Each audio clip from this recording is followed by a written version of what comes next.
Olá! Hoje a gente vai desvendar as regras que transformam um monte de símbolos aleatórios em pensamentos lógicos que fazem sentido. É como aprender a gramática de uma língua nova, sabe? Uma língua que, por acaso, é a base da matemática e da computação. Ok, vamos começar com isso aqui. O que está na tela parece lógica, né? Tem setas, tem parênteses.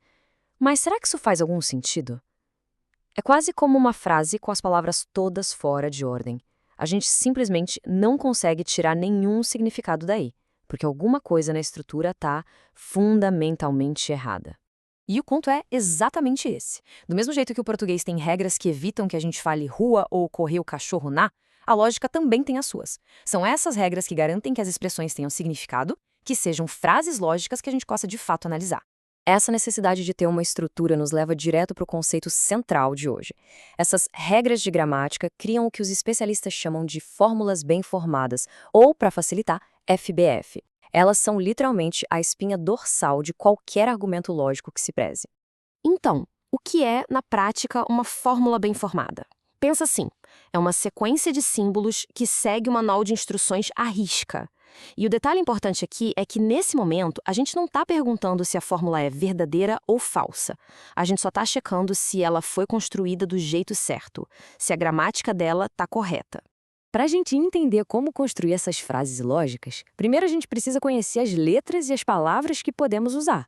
Vamos dar uma olhada, então, no alfabeto básico da lógica proposicional. O legal de ver essa tabela é entender como tudo se encaixa. A gente tem as variáveis tipo P e Q, que são como os substantivos das nossas frases. Elas representam uma ideia simples como está chovendo. Depois, vem os conectivos, que funcionam como as palavras de ligação, juntando essas ideias. E, claro, os parênteses, que são cruciais para garantir que não tenha confusão, definindo a ordem em que a gente lê as coisas. Beleza, com o nosso alfabeto em mãos, a gente finalmente pode aprender as regras da gramática, para combinar esses blocos e formar expressões lógicas que sejam válidas. Essas são as 3 regras de ouro. É basicamente uma receita. Começa com um ingrediente básico, uma variável, que já é uma FBF. A partir daí, a gente pode aplicar as outras regras, negando ou combinando com outras FBFs. E o resultado continua sendo uma FBF, desde que a gente siga a receitinha direitinho. Dá para ir construindo fórmulas gigantescas e super complexas a partir de peças bem simples.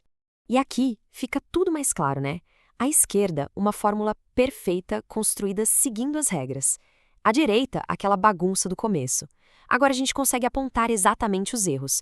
Tem um QQ ali que não é uma variável válida e os parênteses estão todos errados.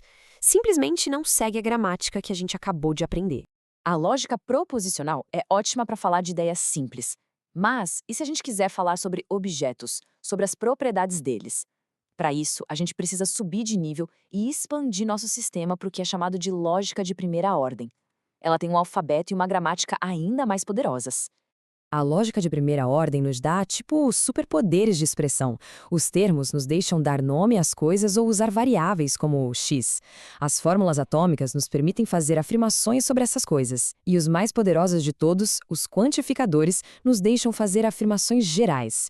Por exemplo, a frase para todo x, se x é humano, então x é mortal, é uma fórmula bem formada de primeira ordem. Olha que incrível! Ela usa o quantificador para todo, a variável x e os predicados é humano e é mortal para construir uma afirmação geral e testável sobre o mundo.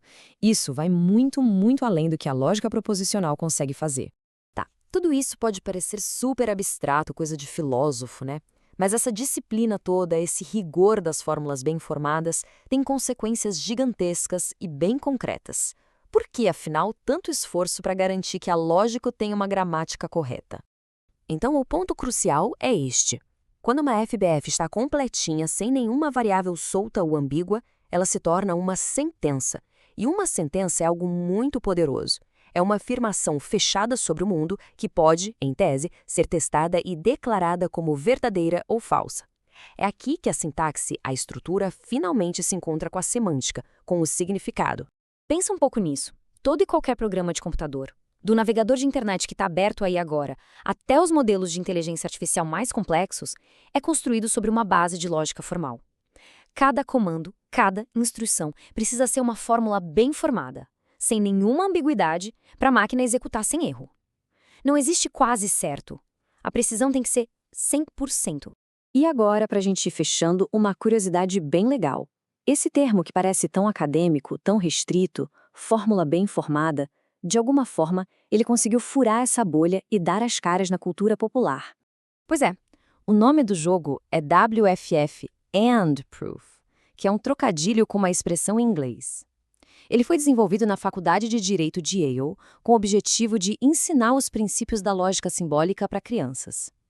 Isso só mostra que essa ideia de ter uma estrutura, de ter regras claras, é tão fundamental que pode até virar um jogo divertido. Então, vamos terminar com essa reflexão. A gente viu que as fórmulas bem formadas são a gramática, que nos permite construir pensamentos lógicos que fazem sentido. Elas são a base para a matemática, para a ciência da computação, para qualquer raciocínio claro. A questão que fica no ar é: com essa gramática tão poderosa em mãos, quais são as grandes verdades e as histórias complexas sobre o universo que a gente pode construir e provar? Uma boa reflexão para o final. Muito obrigada pela atenção.